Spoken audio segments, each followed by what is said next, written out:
As part of my series of videos tackling bullying, I'm going to dedicate this session to creating evidence. Bullying affects people of all ages, and whilst the content of this video is aimed specifically at young people, I use the same content when I'm working with adults experiencing bullying in the workplace. To start, I want to address this sensitive subject from a teacher's perspective, and again this might be a senior work colleague.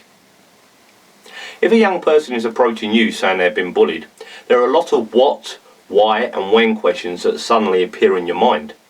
Automatically, you are being thrust into a position of investigation officer, where the only evidence you initially see or hear is the initial statement from either the child or the parent. Your brain then needs to analyse the situation to determine, is bullying the right appropriate word, or is this just a one-off situation? The consequences of getting this wrong can be extreme for all parties. My work in over 280 schools with hundreds of teachers and parents has clearly demonstrated that the skills to investigate and analyse on behalf of the teachers are often missing. Of course, you then get teachers that clearly do not wish to engage and increase their workload. It has to be said that some teachers I have worked with do not help themselves, and in some cases make the situation far worse. When I wrote the Life Skills for Children course, I had a vision of teaching young people from as young as 5 years old how to create evidence to support their bullying claim. This was quickly brushed aside by many educational professionals at the time, but my work with over 13,000 kids, many of whom were between 5 and 11 years of age, clearly demonstrated my vision was a good one. So, how does your child create the evidence to support a claim, and how can you, the parent, use this evidence to support any communication between yourself and the school? To start, we have to train young people to think like police officers and learn to record the basic information.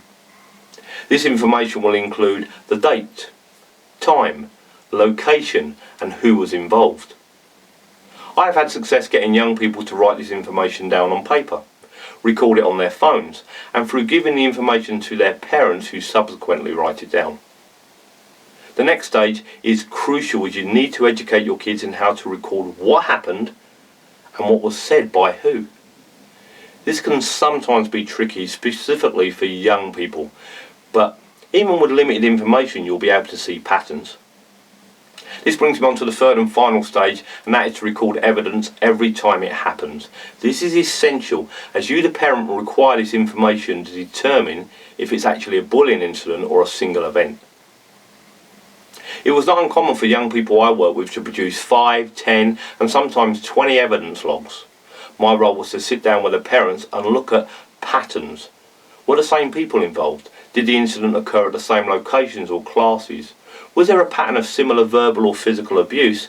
And what was the response from those around them, including teachers? These patterns will enable you, the parent, to determine some key information which will help you approach the school with a bullying claim or something else. One of the most discouraging and worrying things I saw in school was a handful of teachers that dismissed everything happening in their school. I found it particularly pleasing to see parents armed with evidence approaching these schools and pushing those teachers into a corner of having to investigate the situation and dispelling many of their previous statements like, well, we only have your child's side of the story. That's right, so investigate. Or, I have seen your child do the same thing, and that is a good point. Kids do sometimes, no, very often, make stuff up to cover their actions. Oh, the joy of growing up and learning those important life skills. By getting evidence logs from your kids, you will not only see the patterns that can help you determine whether it's a bullying situation, but you will often see some of the holes in their account of what happened, which in some cases mean you as a parent will have to modify their behaviour. I have forgotten how many times this has happened, and it turned out that the child making the bullying statement is in fact just as bad as the people he or she is accusing.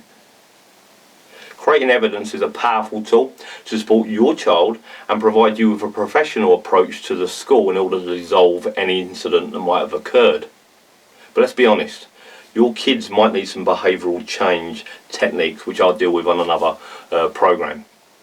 Anyway, out of the 13,000 kids that I taught this programme to, 8,000 of them created evidence logs and 2,000 were pretty serious bullying cases. Of the 2,000 that we identified as bullying cases, 379 parents were consistently met with serious barriers in schools, and then resulted in them either having a managed move or removing their kids from education entirely, which is pretty sad. So please do yourself a favour and all your kids, teach them how to record evidence. Here is a quick reminder and refresher of what you need to record every time something happens. And until next time, stay safe.